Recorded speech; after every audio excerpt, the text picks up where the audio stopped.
Vie Abondante TV est spécialisée dans la production de vidéos gospel et la prédication de l'évangile de Jésus-Christ de Nazareth.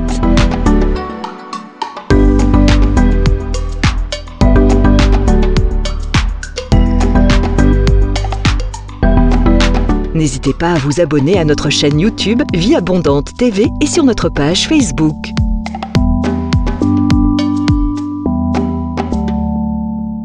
Retrouvez-nous en quelques clics sur notre site www.vieabondante.tv.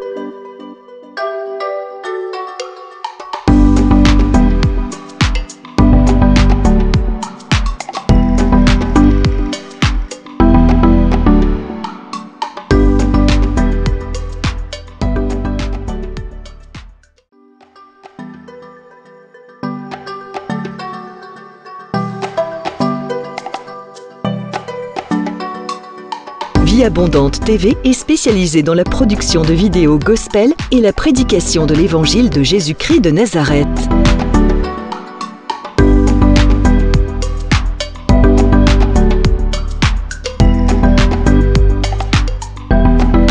N'hésitez pas à vous abonner à notre chaîne YouTube Vie Abondante TV et sur notre page Facebook.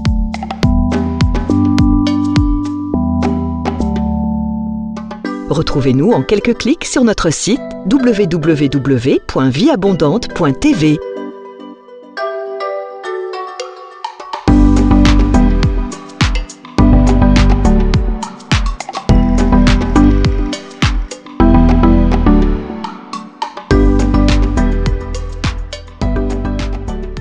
Qui soutient ma vie, le pilier qui soutient ma vie, précieux Jésus, le pilier qui soutient ma vie, précieux Jésus, le pilier qui soutient ma vie.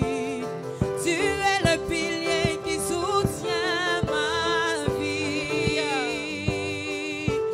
le pilier qui soutient ma vie, précieux Jésus, le pilier qui soutient ma vie, précieux Jésus, le pilier qui soutient ma vie. Oh, tu es le pilier qui soutient ma vie. Tu es le pilier qui soutient ma vie.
précieux Jésus, le pilier qui soutient ma vie. Précieux Jésus, le pilier qui soutient ma vie. Moi, tu es le pilier qui soutient ma vie. Papa, tu es le pilier qui soutient ma vie. Oh, précieux Jésus, le pilier qui soutient ma vie.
de fin. Oh, même si les hommes n'arrivaient plus à chanter ta louange, le chant d'oiseaux s'élèveront vers toi.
Et je vous salue tous là où vous êtes. Avant de commencer, nous allons prier ensemble. Père, je te remercie, je te rends grâce. Je te bénis pour ces moments que tu nous accordes, Seigneur. Je te bénis pour les hommes et les femmes qui sont très nombreux à nous suivre à l'école de la prière. Père, j'ai prie que ton esprit de prière s'y pose sur tout un chacun d'eux. Je prie que ton onction de prière, ton esprit de réveil, se pose sur les hommes et les femmes qui sont en train de nous suivre cet après-midi. Père, je demande ta main les toucher, ton esprit les convaincre. Et que, Père, ceux qui n'arrivaient plus à prier, qu'ils soient capables de prier, de se lever dans la prière. Père, j'ai prié pour cette armée de prière qui s'est levée. Et je laisse cette parole entre tes mains, loin là. Touche de vie, communique l'esprit de prière dans la vie de tout un chacun. Père, je te remercie pour l'exaucement au nom de Jésus-Christ. Amen. Donc, bien-aimés dans le Seigneur, le thème de notre leçon d'aujourd'hui à l'école de la prière, c'est que comment prier pour avoir des victoires remarquables. Comment prier pour avoir des victoires remarquables. Et nous allons prendre deux modèles dans la Bible pour montrer un principe essentiel. Et je sais que nous sommes dans les derniers temps où le diable s'est levé. Nous sommes dans les derniers temps où le combat spirituel est au plus haut niveau de son existence. Nous sommes dans les derniers temps où le diable envoie sur la terre des immondices, de la destruction. Et les saints doivent être préparés à affronter la dimension la plus élevée de la bataille dans l'esprit. Afin que nous ayons des victoires incontestables, des victoires remarquables et faire avancer le royaume de Dieu. Nous allons ouvrir le livre de Daniel chapitre 6, les versets 10 et 11. Je lis la parole du Seigneur. Lorsque Daniel sut que le décret était écrit, il se retira dans sa maison où les fenêtres de la chambre supérieure étaient ouvertes dans la direction de Jérusalem. Et 3 fois le jour, il se mettait à genoux, il priait et louait son Dieu comme il le faisait auparavant. Alors ces hommes entrèrent tumultueusement et ils trouvèrent Daniel qui priait et invoquait son Dieu. Amen. Hein? Bien aimé, je vais déjà vous dire quelque chose. Daniel était un jeune esclave juif qui a été amené à l'époque de Nebuchadnezzar qui régnait sur Babylone. Et il a été instruit à servir Nebuchadnezzar. Mais quand vous regardez la vie de Daniel, vous allez trouver que Daniel était un homme qui a pu régner sur Babylone pendant 3 règnes différents, pendant 3 royaumes différents. Bien aimé, Daniel a régné sur Babylone à l'époque de Nebuchadnezzar. Nebuchadnezzar est parti, son fils Belchazzar est arrivé. Daniel était toujours en train de régner sur Babylone. Et Belchazzar est parti, Darius est venu, Daniel était toujours en train de régner sur Babylone. Comment un jeune esclave pouvait-il régner dans un pays étranger pendant 3 dynasties différentes? Donc bien aimé, cela explique que Daniel, c'est Dieu qui l'a placé là. Et la grâce qui était dans la vie de Daniel, aucun homme ne pouvait l'enlever. Je suis en train de dire à quelqu'un ce soir, si Dieu t'élève, aucun homme ne peut t'abaisser. Mais si Dieu t'abaisse, aucun homme ne pourra t'élever. Si Dieu ouvre une porte pour toi, aucune personne ne peut fermer cette porte. Mais pour que tu arrives à marcher dans une grâce puissante, à une puissance assez élevée, pour vaincre toute opposition de ta vie, il y a une vérité qui apparaît dans ces passages. Daniel nous livre les secrets de sa vie. Daniel était un homme de prière, malgré ses occupations. Mais Daniel priait tous les matins, Daniel priait à midi et Daniel priait le soir. Pourquoi la Bible nous parle de ces secrets? Parce que le Seigneur veut nous révéler que dans une journée, il y a des moments où l'activité spirituelle est intense. Et là où les saints doivent se concentrer et vaquer à la prière. Bien aimé, si tu veux être un vainqueur, tu dois être une personne qui se lève tôt. La Bible nous dit en Marc chapitre 1, verset 35, le Seigneur Jésus s'est levé tôt, pendant qu'il faisait encore nuit, et il allait dans un lieu secret et il priait. Bien aimé, avant de rencontrer les hommes, avant de rencontrer les circonstances, rencontre ton Dieu. Bien aimé, l'échec que beaucoup de chrétiens ont, parce que parfois ils peuvent sortir de leur maison sans avoir passé suffisamment de temps dans la présence de Dieu. Quand vous vous levez de votre sommeil, c'est le moment favorable de commencer à prier, avant que le monde ne puisse vous envahir. Avant de rencontrer les gens, rencontre ton Seigneur. Très tôt le matin, et je conseille les enfants de Dieu de se lever vers 5 h du matin, de se lever vers 6 h du matin, quasiment de se lever beaucoup plus tôt, pour vaquer à la prière calmement, sans courir, avant d'aller dans leur lieu de travail, avant d'aller dans leur église, avant d'aller dans leur ministère, avant d'aller dans leurs occupations. Un enfant de Dieu doit passer du temps dans la prière, très tôt le matin. Il doit aussi passer du temps dans la prière en mi-journée. Pourquoi? C'est pour maintenir la présence de Dieu sur lui. Bien aimé, quand vous avez prié le matin, jusqu'à ce que vous arrivez le soir, vous allez vous rendre compte qu'à un moment donné, vos pensées commencent à vaciller. Vous allez voir qu'au début d'après-midi, vous commencez à penser à autre chose qu'à Jésus. Vous commencez à penser à autre chose qu'aux choses spirituelles. Pourquoi? Parce qu'à mi-journée, vous avez besoin encore de rafraîchir votre esprit dans la communion avec le Seigneur. Et la Bible nous dit que Daniel, à midi, priait. Je dis toujours aux gens, quand vous comprenez l'importance de la prière, vous allez prier. Daniel était considéré comme le gouverneur de Babylone, la première puissance militaire de l'époque. Mais il avait le temps de prier le matin, de prier à midi et de prier le soir. Mais pourquoi? Parce qu'il avait compris l'importance de la prière. Nous ne prions pas parce que nous avons le temps, mais nous prions parce que nous avons compris que la prière est vitale. La prière est vitale, aussi vitale que l'air que nous respirons, aussi vitale que la nourriture que nous mangeons. Celui qui ne prie pas, ou qui ne prie pas assez, ou qui ne prie pas de la bonne manière, a une vie spirituelle affaiblie. Et la Bible nous dit le soir, avant de dormir, vaquez encore à la prière. Et bien aimé, quand vous saisissez cette vérité simple, votre vie va commencer à changer. Mais avant même que j'aille plus loin, je vais te donner encore un autre exemple dans la Bible. Un roi qui a pratiqué les mêmes principes que Daniel. Bien-aimés, on va ouvrir le livre de Psaumes, chapitre 55, verset 17 à 20. J'ai lu la parole du Seigneur. Moi, j'écris à Dieu, et l'Éternel me sauvera. Le soir, le matin et à midi, je soupire et je gémis, il entendra ma voix. Il me délivrera de leur approche et me rendra la paix, car ils sont nombreux contre moi. Dieu entendra et les humiliera, lui qui de toute éternité est assis sur son trône, car il n'y a point en eux de changement, ils ne craignent point Dieu. Je veux d'abord qu'on souligne quelque chose. David dit, Dieu me délivrera de mes ennemis et me rendra la paix. Dieu entendra ma prière et humiliera mes ennemis. Pourquoi? Parce que le matin, à midi et le soir, je prie. Je crie à Dieu. Bien aimé, parfois ton premier ennemi, c'est le diable. Ton deuxième ennemi, c'est toi-même, c'est ta propre chair. Ton troisième ennemi, c'est ton ignorance. Ton quatrième ennemi, c'est parfois les circonstances et les gens qui t'entourent. Mais la Bible nous dit, Dieu humiliera ses ennemis quand tu vas vaquer à la prière. Donc voilà pourquoi je suis en train de te dire, quand tu vas mettre ces principes en place, tu vas commencer à avoir des victoires. Mais je vais te souligner quelque chose.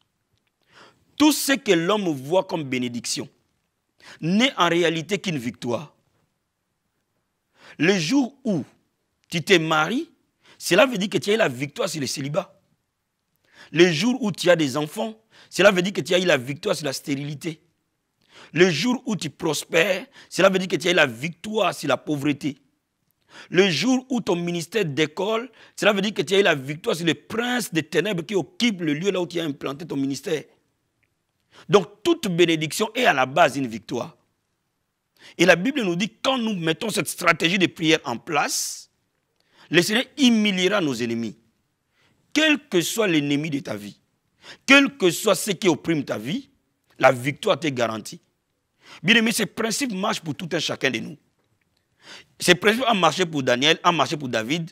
Ces principes marchera pour toi, marchera pour moi, marchera pour n'importe quel chrétien qui les met en pratique. Et ces principes, c'est quoi? Prenez du temps de qualité à prier le matin, avant de vaquer dans vos occupations. Prenez le temps en mi-journée, ça peut être midi, 13h, pendant votre heure de pause. Au lieu de prendre une pause d'1 heure, d'1 heure et demie, mangez rapidement, prenez 30 minutes pour prier, 15 minutes pour prier. Et si vous avez plus de temps, prenez 1 heure pour prier. Et le soir, avant de dormir, commencez encore à prier. Et avant de prier, comme j'enseigne toujours à l'école de la prière, toute bonne prière passe par une méditation de la parole de Dieu. Ouvre les versets de la Bible. Peut-être que le matin, tu lis l'Ancien Testament. À midi, tu vas lire les évangiles. Et le soir, tu lis les épîtres. Donc, automatiquement, tu es nourri par la parole de Dieu et tu es nourri par la prière. La Bible dit tout est sanctifié, tout est consacré par la prière et par la parole. Et lorsque tu laisses cette habitude s'installer dans ta vie comme un style de vie, bien aimé, ta vie ne sera plus jamais la même. La question que je vais répondre en vous parlant de la prière du matin, des prières du midi et des prières du soir, tu peux me poser la question, mais qu'est-ce que j'ai pris le matin, qu'est-ce que j'ai pris à midi, qu'est-ce que j'ai pris le soir? Bien aimé, si tu es un leader, un père de famille, une mère de famille, le matin, tu dois laisser toutes les personnes qui sont sous ta responsabilité entre les mains du Seigneur. Si tu es mari, tu dois laisser ta femme entre les mains du Seigneur. Tu dois laisser tes enfants entre les mains du Seigneur. Tu vas laisser ton travail entre les mains du Seigneur. Tu vas laisser ton patron entre les mains du Seigneur. Tu vas laisser ta journée entre les mains du Seigneur. Tu vas laisser ton église entre les mains du Seigneur. Tu vas prier pour toutes les personnes qui sont autour de toi. Ça, c'est le matin. Tu vas laisser ta propre vie entre les mains du Seigneur. C'est le moment favorable pour intercéder avant que les gens n'aillent rencontrer les tentations dehors, avant qu'ils n'aillent rencontrer les hommes et les femmes des ténèbres dehors, avant qu'ils n'aillent rencontrer les circonstances dehors. Bien aimé, prie pour toi-même, prie pour tous ceux qui sont autour de toi, avant qu'ils aillent dans leur lieu de travail. Ça, c'est le bon moment où on prie pour cela. À midi, c'est le moment où on s'édifie soi-même. Et je te conseille à midi de prendre du temps pour prier pour toi-même. de t'édifier dans la prière. C'est le moment où tu peux traiter certaines choses qui sont dans ta vie et que tu veux vaincre. Par exemple, tu n'arrives pas à abandonner la cigarette, tu n'arrives pas à abandonner le vol, tu n'arrives pas à abandonner l'impudicité, tu n'arrives pas à abandonner la colère, tu n'arrives pas à abandonner l'incrédulité. C'est différentes choses qui font obstacle à l'exaucement de tes prières. C'est à midi où tu peux aussi parler de manière individuelle avec ton Dieu. Laisse ton cœur devant le Seigneur. Laisse-le travailler en toi. Au matin, laisse-le t'accompagner dans le travail de tes mains, dans tout ce que tu vois, tout ce que tu fais. À midi, laisse-le travailler en toi. Donc je reprends, le matin, laisse le Seigneur travailler à l'extérieur de toi. Et tout ce qui t'entoure, tout ce qui t'environne, je vais te dire quelque chose. Tous ceux qui sont autour de toi t'influencent, en bien tout comme en mal. Si ton enfant n'est pas bien, tu n'es pas bien. Si ta femme n'est pas bien, tu n'es pas bien. Donc tu dois le laisser entre les mains du Seigneur. Peut-être ton enfant va à l'école, mais ne sait pas prier. Mais toi, tu es une mère de famille. Prie pour cet enfant. L'enfant pour qui on prie, on trace sa destinée. Aujourd'hui en Europe, beaucoup d'enfants sont dans la drogue, sont dans des choses pas bien. Mais pourquoi tu vas laisser ton enfant être sous influence du monde? Lève-toi, ma soeur, lève-toi, mon frère, et prie pour quelqu'un. Prie pour ceux qui sont autour de toi. À midi, prie pour ta propre vie chrétienne. Prie pour que le Seigneur travaille en toi, te donne les pensées du Christ, te donne le caractère du Christ, te donne les sentiments du Christ. Et c'est le moment où tu peux laisser toutes tes aspirations entre les mains du Seigneur. Et le soir, c'est le moment favorable pour prier pour la protection divine. Pourquoi? Parce que c'est la nuit que le monde des ténèbres est en activité maximum. Et c'est à ce moment-là qu'on demande la protection sur nous-mêmes, sur tout ce que nous faisons, sur notre travail, sur nos enfants, sur tous ceux qui sont autour de nous, sur notre église. Le soir, on demande beaucoup plus la protection. Et le soir, on demande beaucoup plus la direction divine.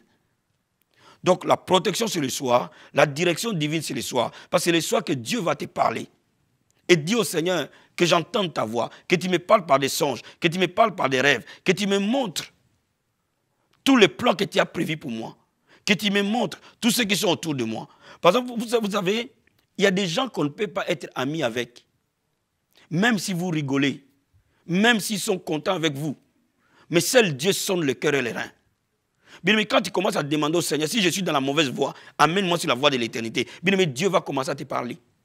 Et tes rêves vont commencer à devenir des rêves prémonitoires. Dieu va révéler tes nuits, tout ce qui est caché. Et tu ne vas plus vivre dans la confusion. Tu ne vas plus prendre de mauvaises décisions. Tu ne vas plus prendre de mauvaises orientations. Combien de chrétiens prennent de mauvaises décisions aujourd'hui? Combien de chrétiens se marient avec de mauvaises personnes? Combien de chrétiens vont dans de mauvaises églises? Combien de chrétiens font de mauvais choix? Pourquoi? Parce qu'ils ne sont pas conduits par l'esprit. Et le soir, c'est le moment favorable pour toi de demander la protection divine et de demander la direction divine.